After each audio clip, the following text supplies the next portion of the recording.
नमस्कार प्रिय भैया बहन, आप बहुत अच्छे होंगे। मैं रानी कुमारी, आचार्य सरस्वती विद्या मंदिर, रिंग 1, सीतामढ़ी। हम लोग पहले वीडियो में इतिहास विषय के पर चर्चा कर चुके हैं और पहले वीडियो में हम लोग जो चर्चा किए थे वह 9वीं क्लास के इतिहास विषय की थी, जिसमें इस साल क्या क्या पढ़ना था उस पर हम लोग थोड़ा सा एक नज़र डाल लेते हैं। इस साल 4 चैप्टर पढ़ना है। पूरे चैप्टर चारों में से प्रश्न आने वाले हैं। पहला चैप्टर है फ्रांसीसी क्रांति, दूसरा चैप्टर है रूसी क्रांति, तीसरा चैप्टर है नात्सीवाद और हिटलर का उदय, चौथा चैप्टर वन्य समाज एवं उपनिवेशवाद। हम लोगों ने पिछले वीडियो में फ्रांसीसी क्रांति पर चर्चा किए थे। पिछले वीडियो में हम लोग जो पढ़े थे वह था फ्रांसीसी क्रांति का कारण, फ्रांसीसी क्रांति का स्वरूप और क्रांति की शुरुआत। क्रांति की शुरुआत कहाँ से हुई थी, क्रांति का क्या कारण था और यह जो आज की वर्तमान स्थिति है, इन सब पर हम लोग चर्चा किए थे। फ्रांसीसी क्रांति कब हुई थी? फ्रांस की क्रांति 14 जुलाई 1789 को हुई थी और क्रांति का प्रमुख कारण क्या था? क्रांति का प्रमुख कारण था राजा का निरंकुश होना, जनता में असंतोष और पाव रोटी की बढ़ती कीमत।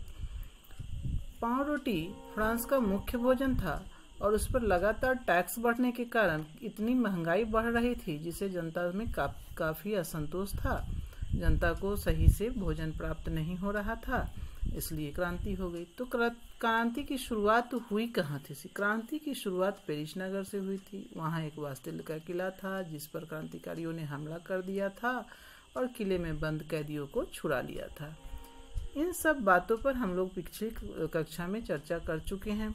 इसके बाद हम लोग जो पढ़ने वाले हैं फ्रांस का सम्राट लुई 16, उस पर भी हम लोगों ने चर्चा किया था। सम्राट लुई 16 गद्दी पर कब बैठा था, वह किस राजवंश के था, उसकी शादी किससे हुई थी और फ्रांस का महल कहाँ था, राजकोष क्यों खाली हुआ था, राजकोष खाली होने का मुख्य कारण क्या था, जनता पर किस तरह के टैक्स लगाए जाते थे, राजा पर कितना कर था और फ्रांस का जो समाज था उसको क्या कहा जाता था।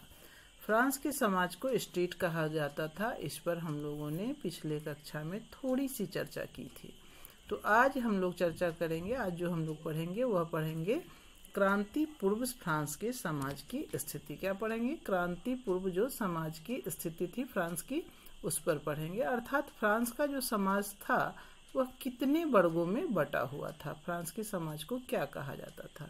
फ्रांस के समाज को स्टेट कहा जाता था और वह 3 वर्गों में बटा हुआ था, प्रथम, द्वितीय और तृतीय। प्रथम स्टेट, द्वितीय स्टेट और तृतीय स्टेट। प्रथम स्टेट में कौन कौन लोग आते थे?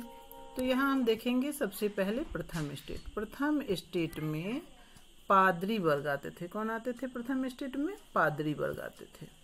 और द्वितीय स्टेट में कुलीन वर्ग आते थे। तृतीय स्टेट में आम जनता आती थी, जिसका भी 3 वर्ग था। पहला था बड़े व्यवसायी, व्यापारी, कर्मचारी, वकील।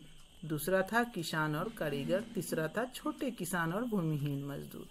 ये तीनों जो थे वह तृतीय स्टेट में आते थे और प्रथम स्टेट के जो लोग थे उन्हें विशेषाधिकार प्राप्त था। किसके द्वारा? राजा के द्वारा उन्हें विशेषाधिकार प्राप्त था। क्या प्राप्त था? विशेषाधिकार। और इस विशेषाधिकार का यहाँ मतलब क्या था कि इन्हें राज्य को किसी भी प्रकार का टैक्स नहीं देना पड़ता था। अर्थात राज्य को देने वाले जितने भी प्रकार का कर था इससे इन्हें छूट था, मुक्ति थी। किसे? प्रथम स्टेट के लोगों को। और द्वितीय स्टेट के लोगों की भी यही स्थिति थी। इन्हें भी विशेषाधिकार प्राप्त था। इन्हें भी किसी प्रकार का टैक्स नहीं देना पड़ता था।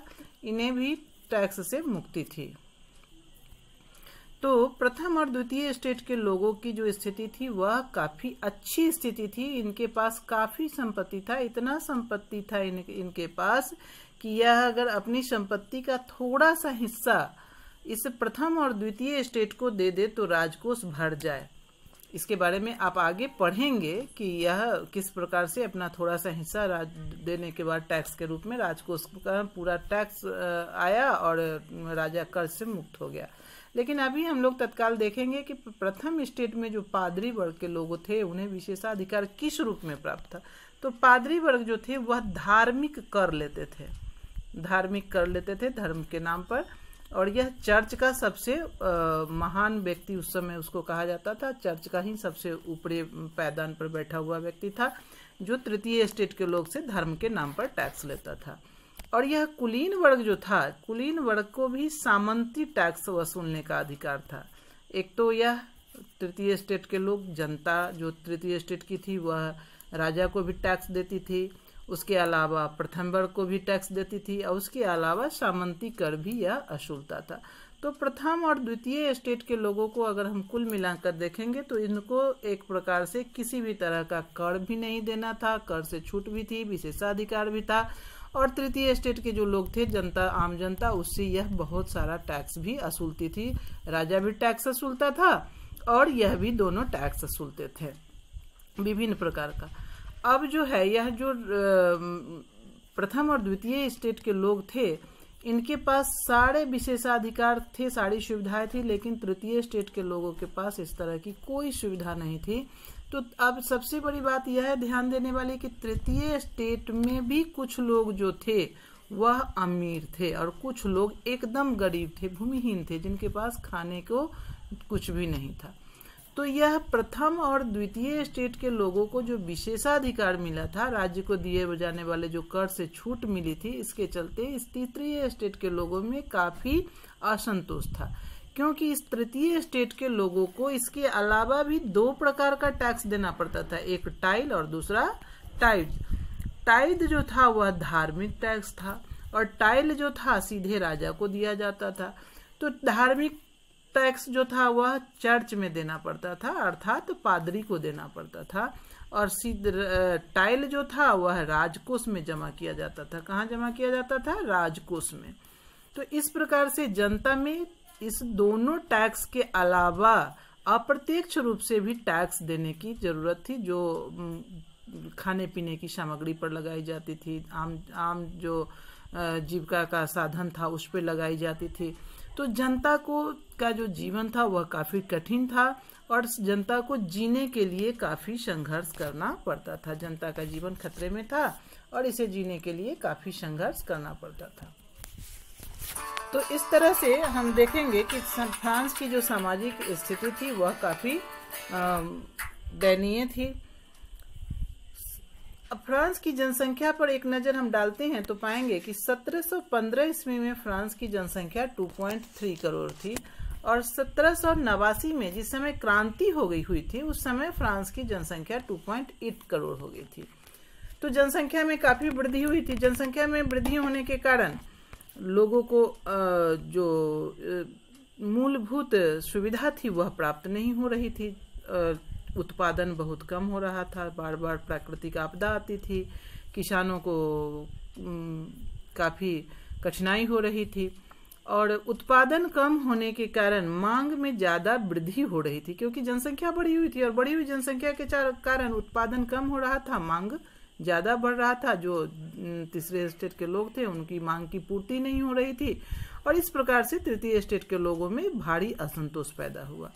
तो तृतीय स्टेट के जो उस समय पढ़े लिखे लोग थे, जो मध्य वर्ग थे पढ़े लिखे, उन्होंने विशेषाधिकार के अंत की कल्पना की। क्या किया?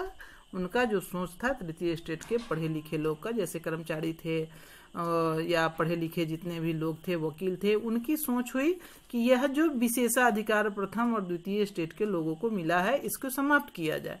और इस तरह से यह विशेषाधिकार को समाप्त करने के लिए तृतीय स्टेट में एक नए सामाजिक समूह का उदय हुआ। कब? 18वीं शताब्दी में। कब उदय हुआ? 18वीं शताब्दी में।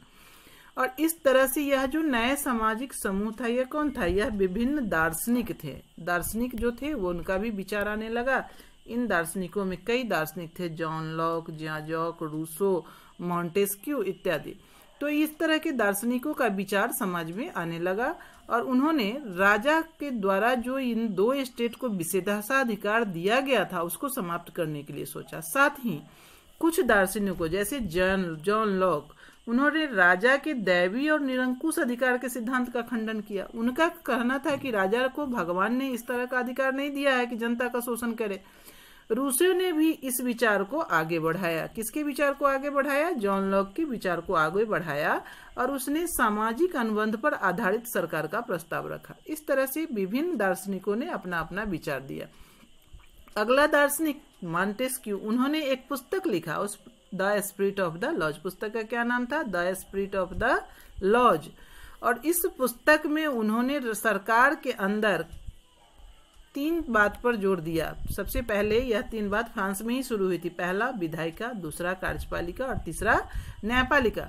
उन्होंने सत्ता की विभाजन की बात कही। किस तरह की बात कही? सत्ता की विभाजन, मतलब राजा के हाथों में पूर्ण रूपेण सत्ता नहीं रहनी चाहिए, सत्ता का विभाजन होना चाहिए। और विधायिका, कार्यपालिका और न्यायपालिका की बात कही उन्होंने। इस तरह से संपूर्ण जनता के में दार्शनिकों का जो विचार था उस विचार पर बहस होने लगा। चारों तरफ लोग जो थे, तृतीय स्टेट के लोग थे, इस विचार पर आगे सोचने लगे। चारों तरफ बहस छिड़ गया और बहस छिड़ने पर सबके मन में दार्शनिकों का विचार जो था वह अच्छा लगने लगा। लोगों ने सोचा कि नहीं, अब इस तरह से राजा के जो निरंकुश पावर है उस पर बंदिशें लगनी चाहिए। राजा के जो जितने भी तरह का विशेषाधिकार दिया गया है लोगों को, प्रथम और द्वितीय स्टेट के लोगों को, उसका खंडन करना चाहिए। और दार्शनिकों के विचार को आगे बढ़ाने के लिए समाज में विभिन्न प्रकार का बहस मशविरा होने लगा।